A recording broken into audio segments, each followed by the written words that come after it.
Pada masa kuno, sebelum pelabuhan Lille berdiri, wilayah ini berada dalam keadaan yang jauh berbeda.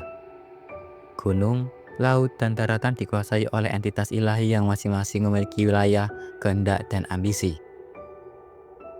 Keberadaan manusia masih rapuh dan bergantung pada perlindungan atau belas kasihan pada dewa yang berkuasa. Ketika Perang Arkon dimulai, keseimbangan tersebut runtuh. Liyue berubah menjadi arena konflik yang berlangsung dalam waktu panjang. Hanya kekuatan lama tumbang pada masa itu, dan jejak mereka masih tertinggal dalam sejarah, legenda, serta bentuk alami Liyue saat ini. Dalam berbagai catatan tertulis, ada berbagai macam-macam dewa yang menghuni pelabuhan Liyue pada zaman dahulu. Di antara nama itu, ada Guizhong yang gugur di pertempuran dataran Guili. Ada Havria yang dikhianati dan dibunuh oleh pengikutnya.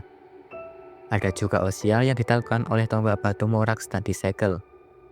Ada juga berbagai nama-nama lain seperti Marshosius, Dewi Hyunvel, dan seekor naga purba yang bernama Ji. Osial adalah salah satu penguasa laut yang paling dikenal. Meski demikian, kisah pertarungan antara Osial dan Morax telah menjadi cerita yang diwariskan turun-temurun oleh penduduk Liyue.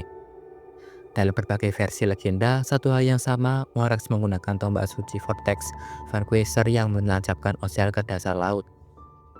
Kekuatannya ditekan dan dikurung di bawah guyung Stone Forest. Keberadaannya tetap menjadi ancaman, yang sewaktu-waktu dapat bangkit jika segelnya melemah. Nasib serupa dialami oleh Ji, naga air purba yang berasal dari era kekuasaan lama. Ji dikalahkan oleh Morax dan kemudian disegel. Setelah kekalahannya, sisa-sisa pengaruh Ji berubah menjadi sumber bencana dan wabah, yang kelak harus dibersihkan oleh para yaksa. Di daratan, konflik terjadi dengan intensitas yang sama. Pegunungan Liyue menyimpan dewa-dewa yang menguasai lembah, sungai, dan jalur perdagangan. Salah satu yang tercatat dalam legenda adalah Dewi Hyunvel. Ia awalnya menjaga wilayah pegunungan dan aliran air. Ketika perang meluas, ambisinya berkembang menjadi ancaman langsung bagi Guili Asimbel. Upaya membendung sungai Bisui bertujuan untuk menghancurkan pemukiman manusia yang berkembang di wilayah tersebut. Morax dan para Adeptus turun tangan. Dewi ini dikalahkan dan dikurung jauh di bawah Gunung Lingmeng. Namanya perlahan hilang dari ingatan sejarah. Wilayah yang pernah ia kuasai tetap ada, tetapi sosoknya tidak lagi disebut dalam kehidupan sehari-hari oleh masyarakat Liyue. Tidak semua Dewi Liyue tumbang dalam pertempuran langsung. Guizhong, yang disebut sebagai Dewi Debu, gugur di daratan Guili saat melindungi rakyatnya. Kejatuhannya memicu kehancuran besar di wilayah tersebut. Banjir dan kerusakan memaksa penduduk Guili Assembly meninggalkan tanah lama mereka.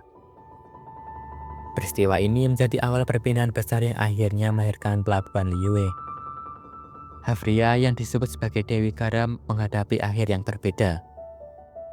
Ia menolak terlibat dalam konflik besar yang memilih melindungi berikutnya dengan cara damai. Dalam situasi penuh ketakutan dan ketidakpastian, para pengikutnya kehilangan kepercayaan dan Havria dibunuh oleh umatnya sendiri. Kematian ini mengubah sel Terare menjadi lautan garam, meninggalkan jejak fisik yang masih dapat ditemukan hingga sekarang. Dalam catatan sejarah Liyue, banyak dewa tidak dimusnahkan sepenuhnya. Mereka dikalahkan, dikurung, atau dihapus dari ingatan. Dewa-dewa kuno memiliki keterkaitan langsung dengan unsur alam.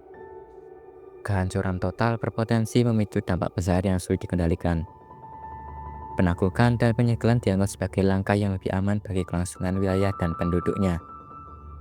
Pendekatan ini mencerminkan cara Morax mengelola konflik, menekan ancaman, menjaga keseimbangan, dan memastikan Liyue dapat bertahan setelah perang berakhir. Salah satu aspek paling krusial dalam teologi Liyue adalah pemahaman bahwa dewa tidak dapat benar-benar mati dalam pengertian konvensional. Meskipun bentuk fisik mereka hancur, kesadaran, emosi, dan kekuatan elemental mereka tetap bertahan sebagai residu ilahi, atau Goldie Remains. Residu ini seringkali bermanifestasi sebagai kutukan, miasma, atau wabah yang merusak lingkungan dan kesehatan makhluk hidup di sekitarnya. Fenomena ini menjelaskan mengapa Morax seringkali memilih untuk menyegel musuh-musuhnya di lokasi yang jauh, seperti Guyun Stone Forest, daripada langsung membunuh mereka. Kematian seorang dewa yang penuh dengan kebencian dan dendam dapat melepaskan energi yang sangat besar dan berbahaya, yang mampu mengubah topografi suatu wilayah secara permanen. Contoh nyata dari fenomena ini adalah tragedi di Salterare, di mana ledakan dari energi dari kematian Hafria mengubah seluruh penduduk di sekitarnya menjadi patung garam. Setelah era Perang Arkon dan pembersihan berlalu, hanya sedikit dewa yang tersisa. Liyue memasuki masa baru di bawah kepemimpinan Morax. Para dewa yang gugur meninggalkan warisan berupa perubahan bentang alam, kisah yang terpotong, dan luka sejarah yang membentuk identitas Liyue. Jejak mereka masih ada di laut yang bergelolak, gunung yang sunyi, dan reruntuhan lama yang tersembunyi. Dari sinilah kisah Liyue berlanjut, menuju masa ketika peran para dewa perlahan bergeser dan manusia mulai mengambil tempat yang lebih besar dalam menentukan masa depan mereka sendiri.